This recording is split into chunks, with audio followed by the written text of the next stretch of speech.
Hey everybody, it's Taki 117 back with Kerbal Space Program. So last episode I talked about sending a sort of a Pathfinder satellite out to Venus so I can have communications while I fiddle with my communication network. So that's what I have here on the pad. It is getting a little late in the evening, so I'm just going to go ahead and start the countdown. Launching in 5, 4, 3, 2, 1, ignition and liftoff. Roll to 0. We're away. Now, hopefully, this has enough Delta V to get us to Venus. I am cutting it very close.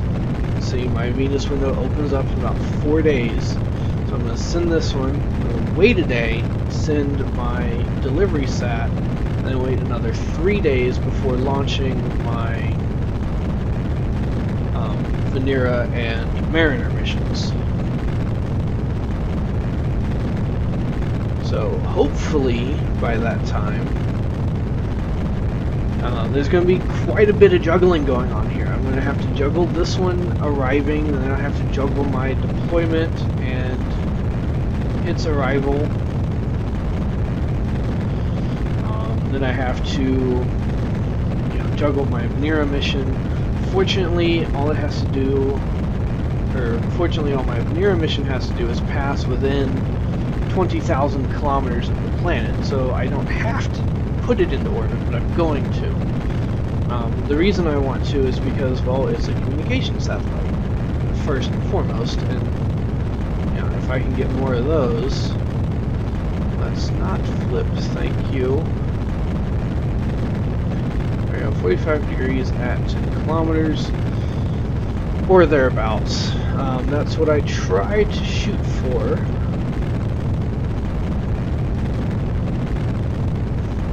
And after about that point, I can just set it on what is essentially autopilot. I am working towards automatic launch, and what I mean by that is ascent guidance. Basically what that will do is launch my rockets for me so I don't have to worry about them anymore.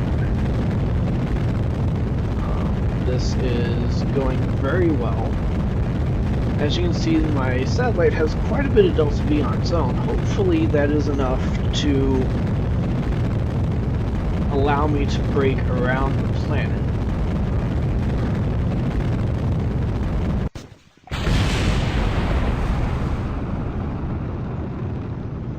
There goes that first stage. Yeah, as I was saying, hopefully the amount of Delta V in the actual satellite will allow me to use whatever is left in my second stage after I get done ascending to orbit and ejecting out of Earth's sphere of influence and hopefully arriving at Venus.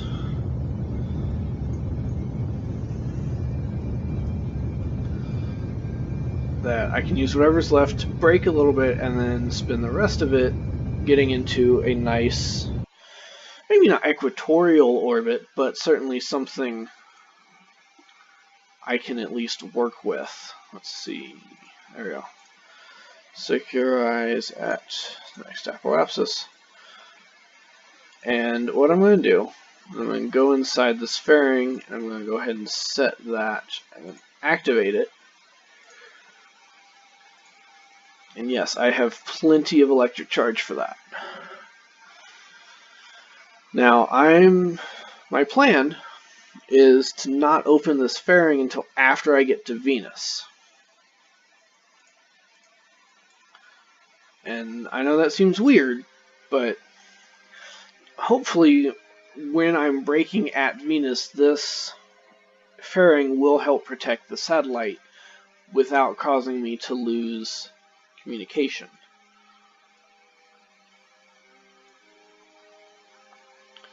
As you can see, it is a fixed disk. It's not deployable like my others. And I do have 4 of these RTGs on here. Other than that, it is my standard satellite. Alright, so 600 leaves me with about 2,200 left, which is good. I'm boosting into orbit. And this one, I'm not going to wait. As soon as I get to orbit, I'm going to start planning my transfer, and I'm just going to go. Here we go, boosting to orbit. Beautiful picture. Absolutely beautiful there. You got the Milky Way arm. There's Mercury. We got one of my comsats is visible there.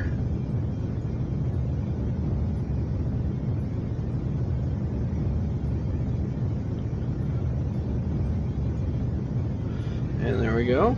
Camera switch showing us we are in orbit. A few little puffs. Beautiful. Okay, so now we're going to zoom out so we can see Venus here. I'm going to set that as our target and do a transfer to another planet as soon as possible.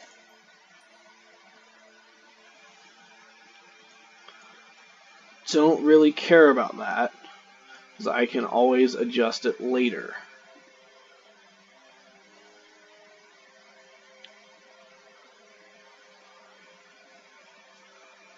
And it is going to take us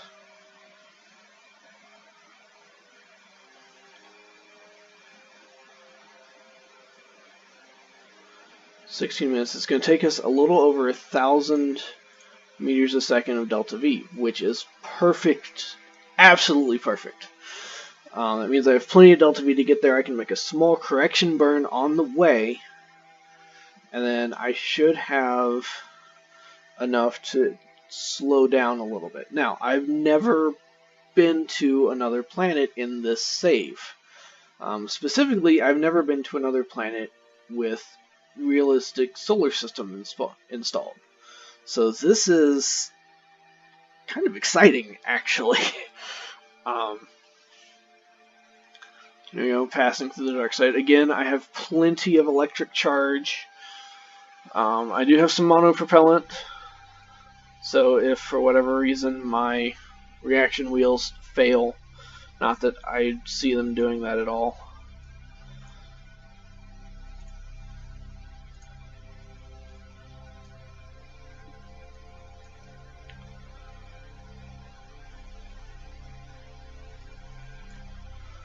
So we're going to come around. It's going to take us, it's about a 40-second burn. So adjusting this Mercury again, the Sun. And there is Venus. There's our target. There we go. Fire up that engine.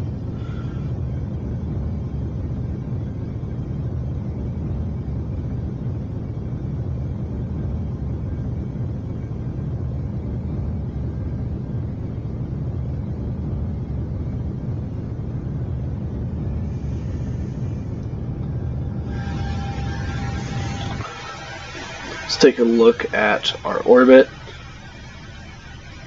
Ooh, too far.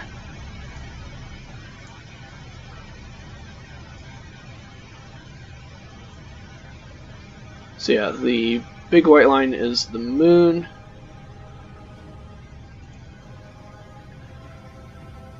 And as you can see, you know, the more delta V we burn, the faster out it goes. Beyond the moon, and there we go. We're now leaving Earth's orbit.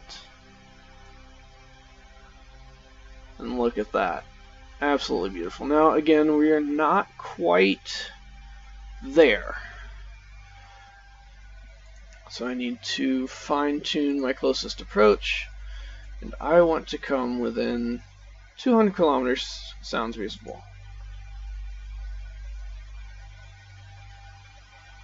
Oh, but I have to wait.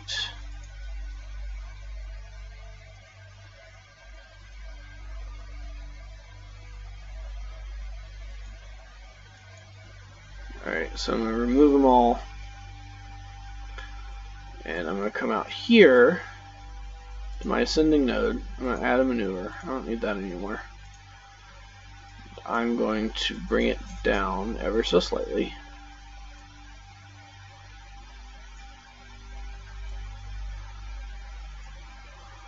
Ooh. See, we got the close approach.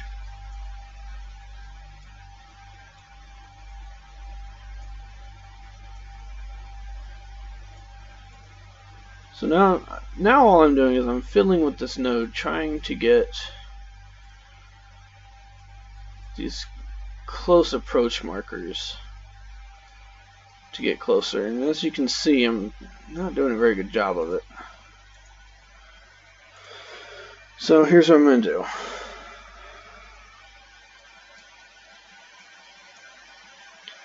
Here's our tube. We're going to point orbit prograde because I like pointing orbit prograde.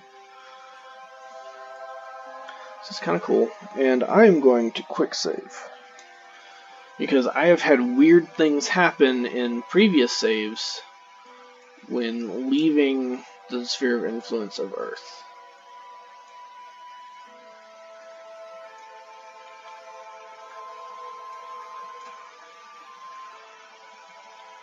So it's going to take me a day, which is good.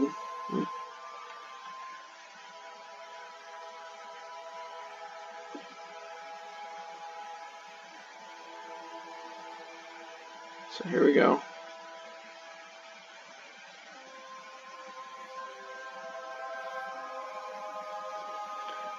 Checking my time. I have 3 days until...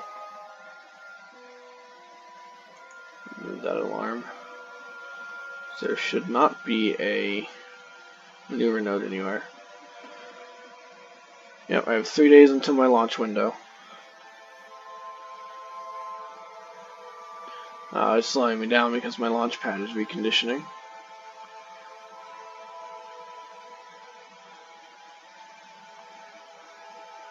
Yeah, there it goes.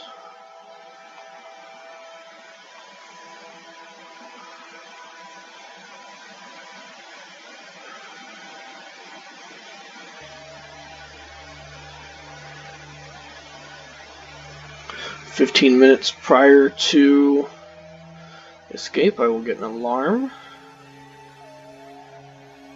Yep.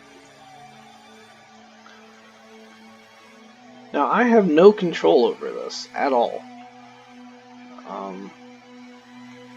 This is a problem, actually.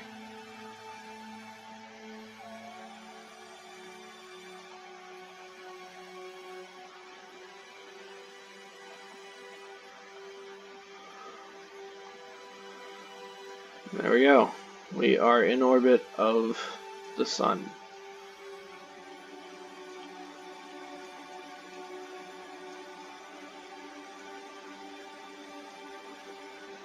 And there is our pale blue dot.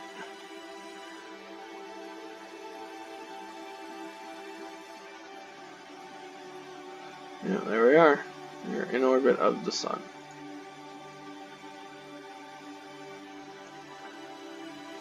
Okay, so that's good. I can adjust, and I will still have plenty of delta V left over, but I now have to establish connection.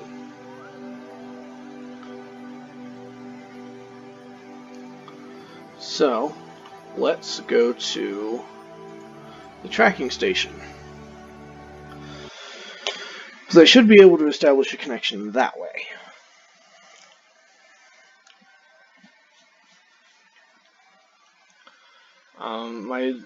My goal is to try and establish a connection with that satellite before it reaches Venus.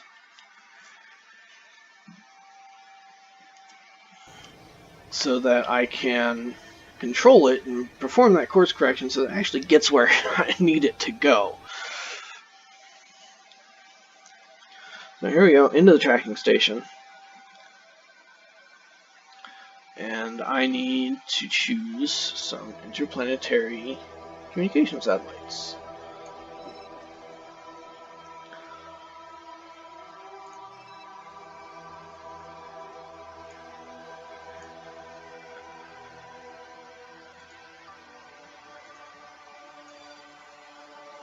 Let's see.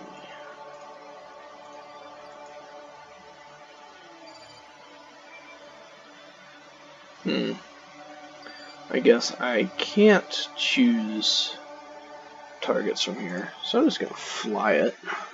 And I only need one. I only need one to have a connection.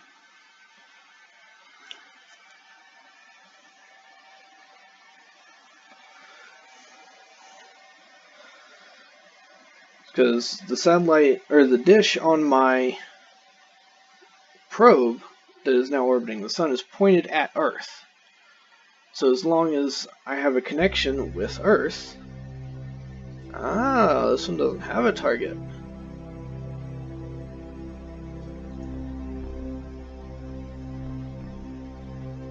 So we're going to point it there.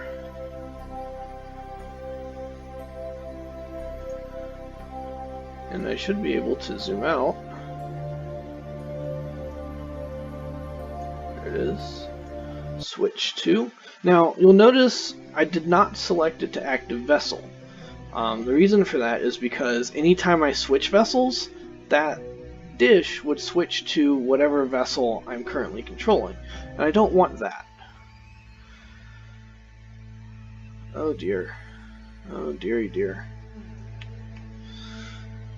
I still do not have a connection.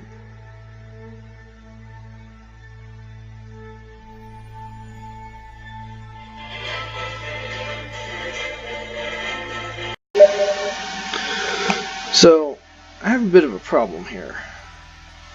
I don't think I actually have...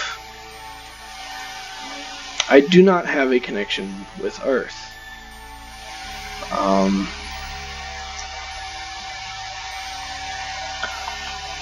So let's see if I get a little farther away.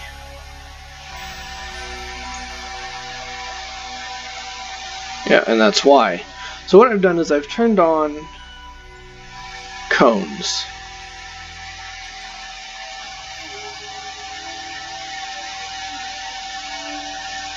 And as you can see, the cone of this satellite is rather small. Ah, I lost it. I had it. So basically what that means is I'm only going to get a communication only so much. So I'm going to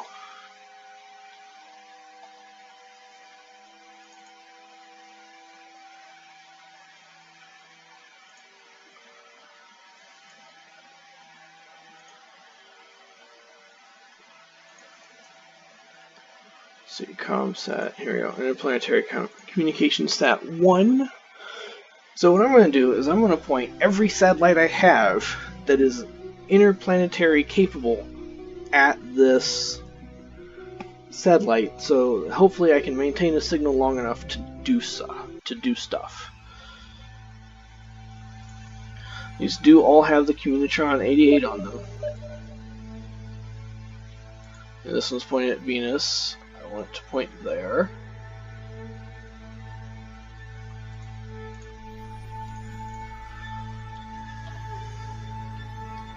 Let's point... Oh, that's my space telescope. 5, 3...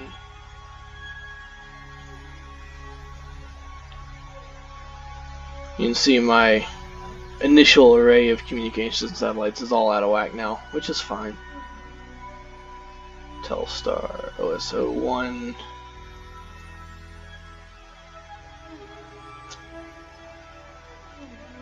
PSAP delivery. Ooh, no. We'll switch to. So, with this one, I can temporarily use it as a relay, which is nice. Again, I don't like the way it works, but you know, whatever.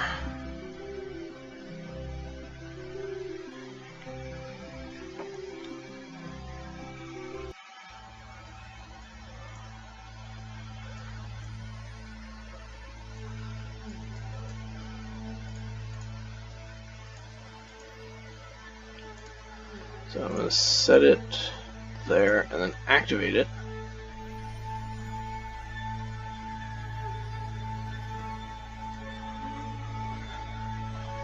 Now hopefully one of them, so we can see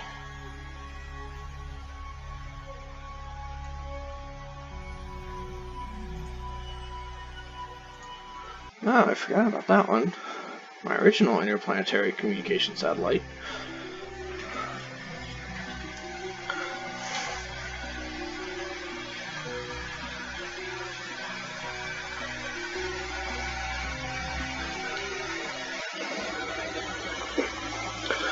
Let's see where you're pointing. Again, pointing at Venus.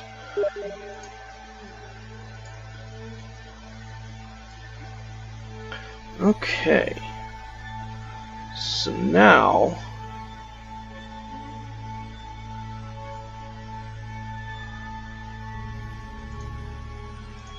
I should have a nice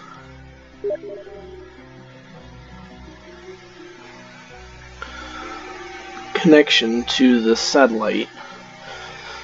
Hopefully not quite. Okay. So the stars are not yet aligned. As you can see, I have a lot of satellites pointing here. So let's warp a little bit, see if we can't come up with something.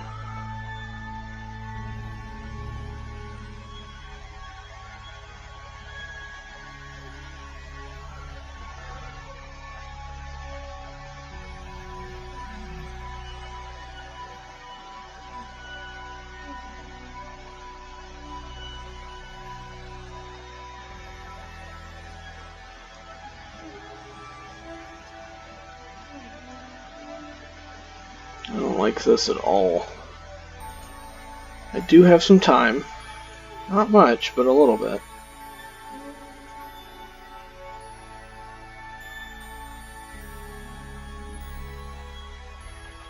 I lost it. I saw it flash. So I am able to make a connection.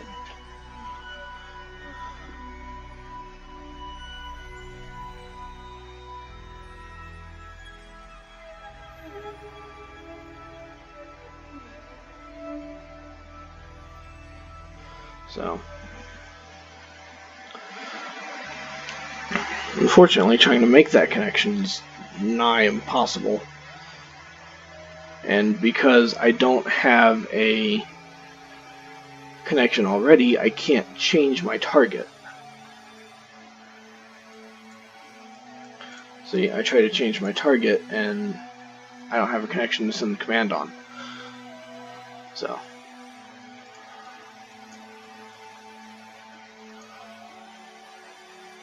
It is establishing a connection, though.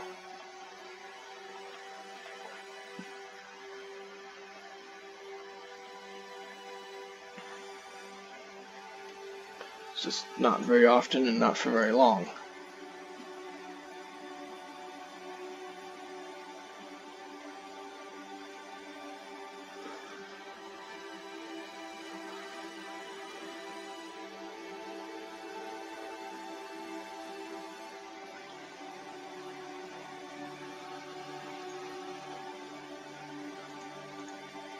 Now, I have another one that's being built.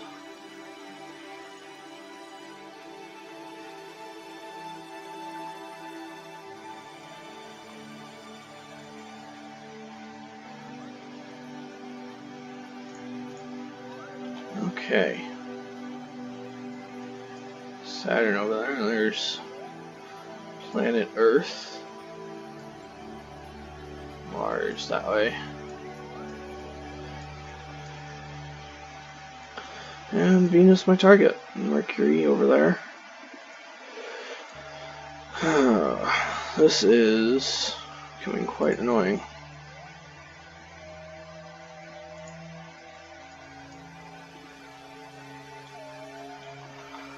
Alright, so we are going to leave this for a moment.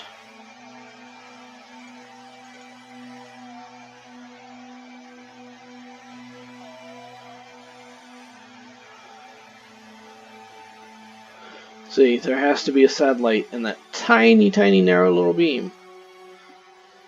Which means I picked the wrong dish. So.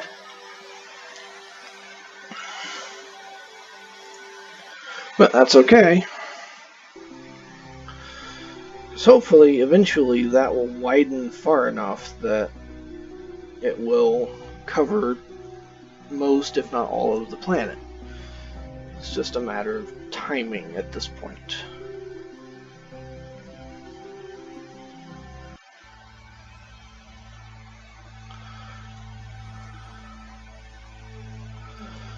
So I'm going to use this as a sort of modified relay.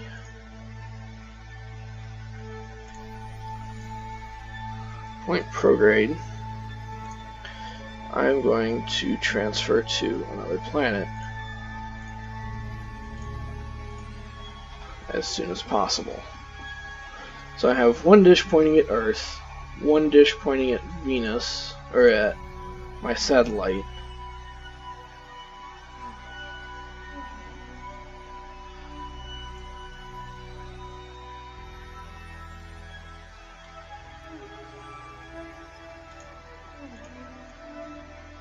Plenty of delta V. So we're going to execute it.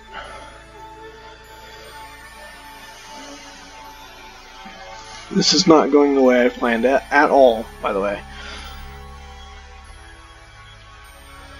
So.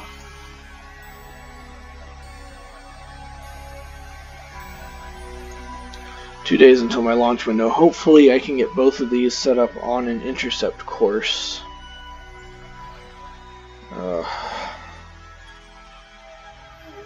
This is going to be painful.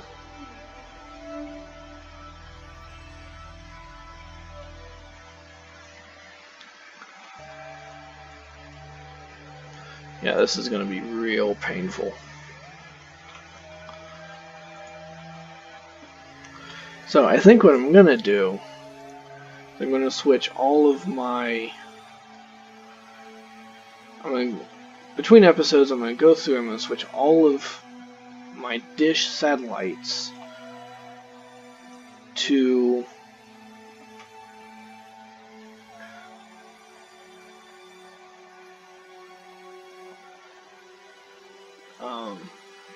I'm going to switch them all to active vessel.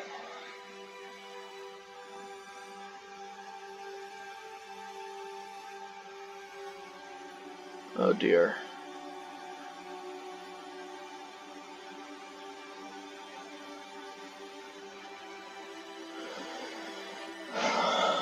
Wonderful. Absolutely wonderful.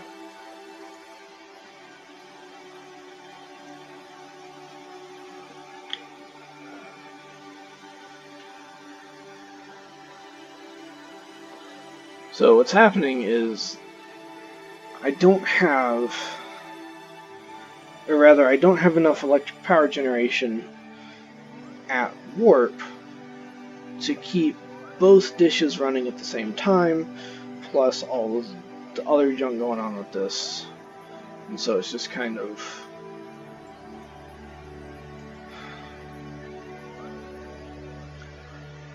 I was hoping each satellite would power itself, and ideally they are.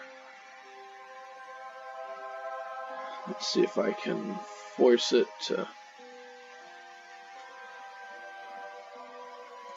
Alright, let's abort node execution here.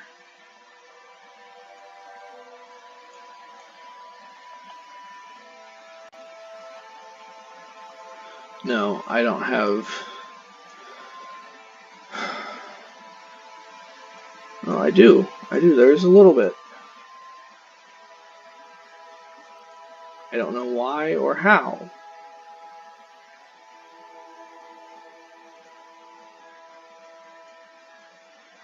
There is enough to maintain a connection.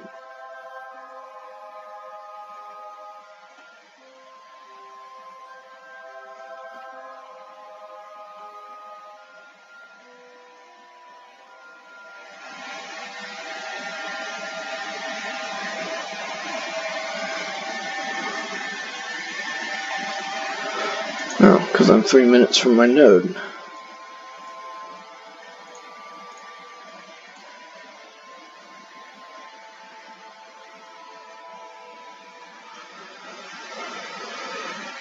So hopefully this engine firing will recharge my batteries enough.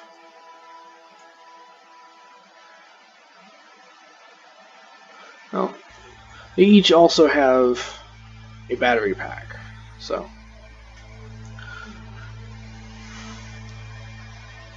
that's where the 525 comes from. Each has a 100 battery pack, and then they all have some electric charge in the probe core itself.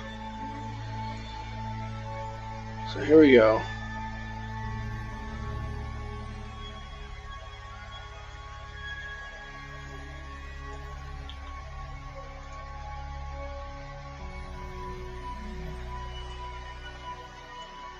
Something is wrong.